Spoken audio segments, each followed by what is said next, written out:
There are two types of processing behind every single music piece in our universe. I'm talking about EQ and compression. And as long as the first one is fairly intuitive, the second one brings nightmares to a lot of people. Not to mention parallel compression, which is often used in a totally wrong way. Honestly, I don't know why is that, because once you get the simple guides I'm about to show you, compression becomes even easier than EQing. You're probably familiar with this app. If you do, you use it to send all your precious stems in a smaller file by, well, compressing them. And that's exactly what compression in audio does. It takes louder parts of your signal and squashes them to even the sound. So let's get into parameters which determine compression settings. The one that lets you instantly hear the effect is threshold. It's basically a border, and once your sound passes it, the compressor starts to work. Usually you need to dial in the knob to the initial sound level, but with compressors like Distressor or LA2A, it's already set, and you need to drive the volume to reach it. Next we have ratio, and don't let the weird numbers scare you. It determines how much your signal will be reduced right after hitting the threshold line. As you see, you can go from nearly noticeable, subtle reduction to a brick wall limiting. Yes, limiters are basically compressors. Before we get into the most talked on parameters in compressors, it's hard to not to mention knee. This, well, often underrated setting is responsible for how gradual or sudden your compression is. But now, let's stop the theory and get to some examples, because it's better to understand next two parameters in practice. Here I have some stems for vocals, melody, bass and drums. Speaking of last ones, keep in mind that the majority of modern day drum samples are already compressed, so unless you really need to compress your kick or snare, it's better to just leave it how it is. A group or bus, like in this case, is a whole different story. Let's start with them, since it will be much easier to understand what attack and release does. First, I will set up knee. I want my drums to be punchy, so a hardened knee would be perfect to precisely catch those transients. Next, set threshold line to start reduction and change ratio to a moderate 2:1. This particular compressor allows me to hear the effect by pressing delta button. If yours doesn't have this option, simply crank up the threshold and you will get somewhat of a same effect. Attack determines how fast reduction will happen, and as you can hear, with a fast one, all the transients are still audible. But once I make it slower and slower, it basically cuts off the beginnings. Keep in mind that we are still in delta mode, so what you hear is what compressor will reduce. Faster attack tames transients, slower leaves them untouched and focused on tails. For this example, I want to add punch, so what I will do first is bring it to the fastest possible. Hear how the kick is clicking? I definitely don't want to reduce it, so let's move it right around the point where transient stays untouched.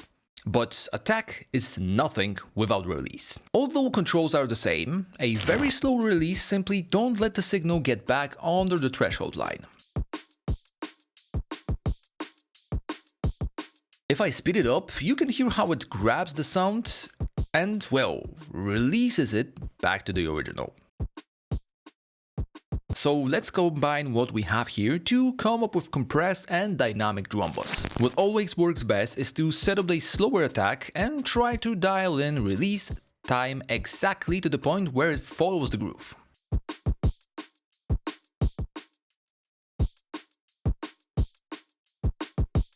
Hear how it loosens the compression just before the next main hit? That's what you're looking for. Here I have auto gain match, but as always, remember to increase the makeup after compression. The signal will be quieter due to the gain reduction you've set.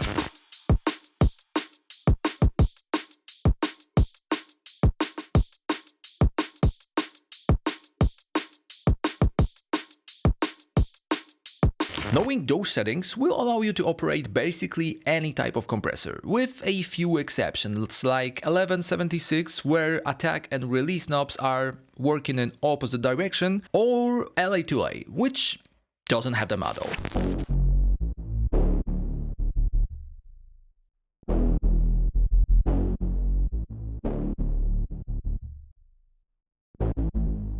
We run wild, we run free. I can tell from your eyes to you, it feels like a dream. We run wild, we run free. I can tell from your eyes to you, it feels like a dream. Actually, we made a video covering different types of compressors. And if you don't want to miss any of our future ones, make sure to click that subscribe button. You can use this knowledge to not only make your drums punchier or smoothen the vocal, but also to seamlessly blend between two different sounds with a process called sidechain compression, but not the regular one you used to hear about. After setting up vocal, using melody as sidechain input and resolving conflicts, the amount of reduction works like a threshold. You can press and hold control while dragging to lock it in place and decide the amount of reduction, with the same delta concept as inside the compressor from before.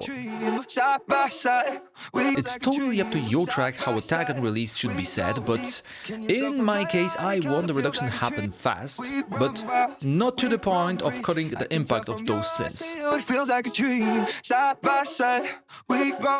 With the release I'm trying to match the groove of vocal to make it seamless. We run free. I can tell from your eyes to you, it feels like a dream. Side by side, we go deep. We run wild, we run free. I can tell from your eyes to you, it feels like a dream.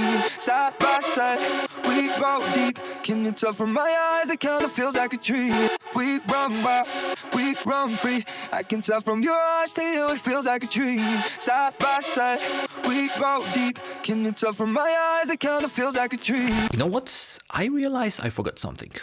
We talked about drums, blending with compression, and compression by itself. And it's actually the missing part of this video, where I talk about layering drums. And believe me, once you combine those two videos together, your drums will never sound the same.